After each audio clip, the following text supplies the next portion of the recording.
The FAA cutting flights at 40 airports across the country due to the government shutdown. That includes 30 of the busiest airports. The FAA says the cuts will start at about 4%, but ramp up to thousands of canceled flights daily by the end of next week, putting travelers on edge from coast to coast. It's difficult to understand how they just can't figure this out. You know, it's going to impact everybody. It's tough. It's a real hectic for everybody. Even I'm flying right now. I'm going to come back Sunday, Jersey, so I don't know what's going to be happening. I'm a nervous traveler anyway, a nervous flyer, and you know, you want to know that the people that are keeping you safe are being taken care of, and they're just not. All I can say is Republicans, Democrats, come together, find a little of reason. Joining me now to discuss, Harvey Skolnick, retired FAA air traffic controller. Good morning, Harvey. Thanks for being with us.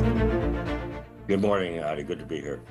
So people have been paying close attention, frankly, to the shutdown. In fact, probably because of what's going on at the airports. CNN actually obtained this image from one air controller's pay stub from the last pay period. I want to show it to you, even though you can probably guess what it says. It says $0. So can you talk about the strains that these people are going through?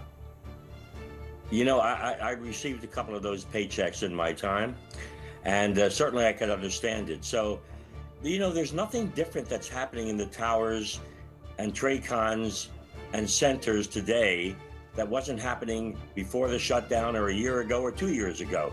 Same controllers, same system, same shortages. The difference is now somebody came and told them, look, you go to work tomorrow, but don't bother looking in your bank accounts on payday next Tuesday or every other Tuesday.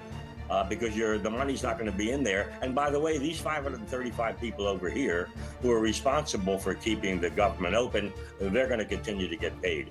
I think that the government should have expected that the controllers would be calling in sick in massive numbers, as they have done. And that's the reason for the delays. Obviously, the fact that so many controllers are calling in sick that there's not enough people in the towers and TRACONs and centers to handle the amount of traffic that's in their airspace.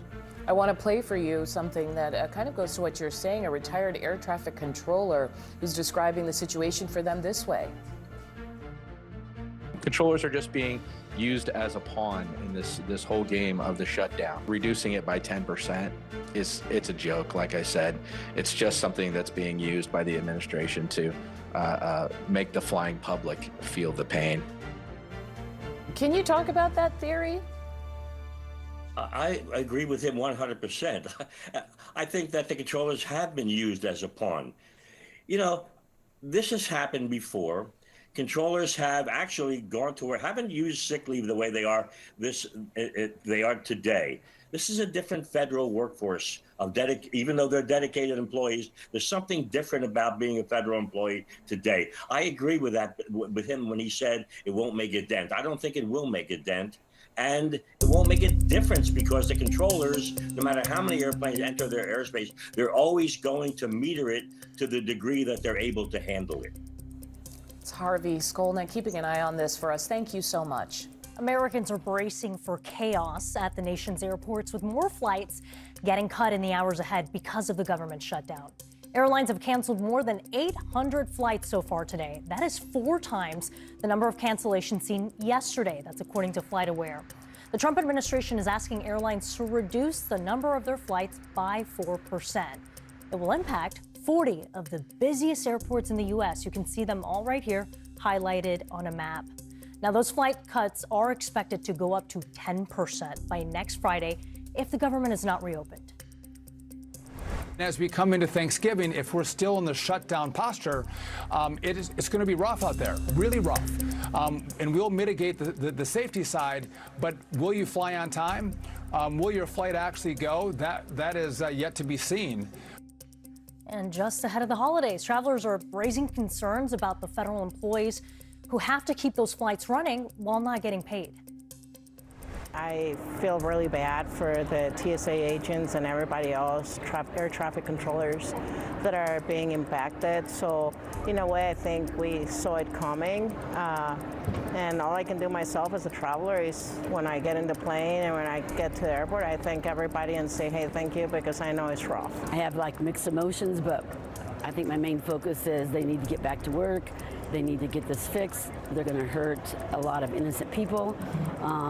I'm not worried about getting to Florida, but I might be concerned in the 10 days about getting back home. What a mess. CNN aviation correspondent Pete Montine has the latest. The Federal Aviation Administration just published this 15-page emergency order, and in it, the Trump administration is mandating that airlines slash flights if the government shutdown does not end and air traffic controllers continue working without pay. Here is the breakdown. Starting at 6 a.m. on Friday, airlines will have to cut 4% of flights from their schedules. Next Tuesday, 6% of flights. Next Thursday, 8% of flights. And next Friday, 10% of flights. That, in essence, makes changes within 2 weeks of Thanksgiving, when air travel was expected to be huge. This is coming with sharp criticism from major airlines, which are huge economic drivers, and they're saying that the Trump administration's holding a gun to their heads, turning the travel pain of millions into political gain, and no airline's really buying the administration's excuse that the U.S. airspace is suddenly unsafe. Here's what it means in real numbers. American Airlines told me that it will cancel about 220 flights each day, Friday through Monday. Southwest Airlines will cancel around 120 flights on Friday. Delta Airlines will cancel 170 flights Friday. And United Airlines will cancel around 200 flights on Friday. Here's the administration's reasoning for all this. Air traffic controllers just got this $0 pay stub, their second of this government shutdown. Transportation Secretary Sean Duffy says that stress in the national airspace system has reached a point where it is no longer safe to operate at full capacity, though even air traffic controllers have expressed to be major skepticism about all this. Where will this be? Well, this is the new map of airports everywhere from New York to Florida to Albuquerque to Anchorage. Now airlines are scrambling to adjust, telling me they're dealing with this like they would deal with the mass cancellations during a major snowstorm. The Trump administration says air traffic controllers are in crisis, but airlines say this will create travel chaos. Pete Montine, CNN, Washington. Can you imagine working for no pay? Well, some unpaid federal workers are understandably dealing with significant financial challenges. An air traffic controller union rep described for CNN the problems that he's hearing about, including some employees now facing eviction. When you're not at work, you should be recovering. You should be resting, spending time with your family, doing the things that someone that's not at work does. But when someone gets off work as an air traffic controller, we don't, as a country, want them to have to go work for Uber or go stock shelves at a grocery store. That's another one that I heard today. Or go wait tables and then turn around and get minimal sleep and go back to their main career, where we want them to show up well rested, on their A game, to do a job that is extraordinarily important, that requires a lot of focus. And for the life of me, I don't understand what we're doing right now, because controllers need the ability to sleep, to not take stress from outside work into work. And when they go on break at work after getting crushed during a session full of airplanes, they should be able to recover. They should be able to walk around, call their family, watch a TV show, do something to get their mind off of what they just did. And you know what they're doing right now? They're deferring their mortgages. They're trying to figure out, how long can I continue to pay for childcare, which allows me to come to work anyway, because you can't bring your child to work. This is what they're dealing with on a daily basis, and it's disgusting.